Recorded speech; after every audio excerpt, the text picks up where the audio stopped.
Hey junior high teachers, this is Helene Morris coming at you. Today is November 4th, 2018. It's hard to believe that it's been almost a month since our Restorative Practices conference on October 8th.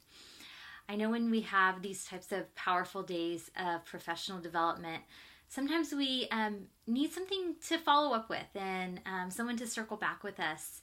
And so I had something that I really wanted to share with all of you, and I decided to make this video. So I hope you'll enjoy it. As you know, I'm getting my doctorate right now. This is not a homework assignment. This is just something from my heart that I'm sharing. But one of the books I'm reading in my program is called Creativity, Inc., and it is the story of Ed Catmull, who was the founder of Pixar. And something that really struck me when I was reading this is he was talking about the original storyline for Monsters, Inc. And you might be familiar with the movie Monsters, Inc. I know when it first came out, one of our nieces was really young, and my husband and I got her a Boo doll, and I think we loved it more than she did. But anyway, Ed Catmull talks a little bit about what the storyline used to be originally, and I really saw implications for how this could apply to restorative practices, thinking about the ACEs, the adverse childhood experiences, and trauma-informed education. So I wanted to read just one of the paragraph out loud to you, and I hope you enjoy it. If you have this book, it's on page 112. So it says, years before it evolved into the funny, affecting tale of a fierce, shaggy behemoth, Sully, and his unlikely friendship with the little girl it's his job to scare, Boo, Monsters, Inc. was an altogether different story. As first imagined by Pete Docter, it revolved around a 30-year-old man who is coping with a cast of frightening characters that only he could see. As Pete describes it, the man is an accountant or something, and he hates his job. And one day, his mom gives him a book with some drawings in it that he did when he was a kid. He doesn't think anything of it, and he puts it on the shelf. And that night, monsters show up, and nobody else can see them. He thinks he's starting to go crazy.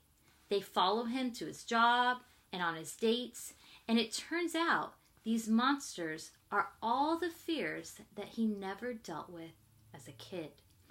He becomes friends with them eventually, and as he conquers the fears, they slowly begin to disappear. Anyway, I thought of that, and I thought, how many of us as adults are holding on to fears that we didn't conquer as children?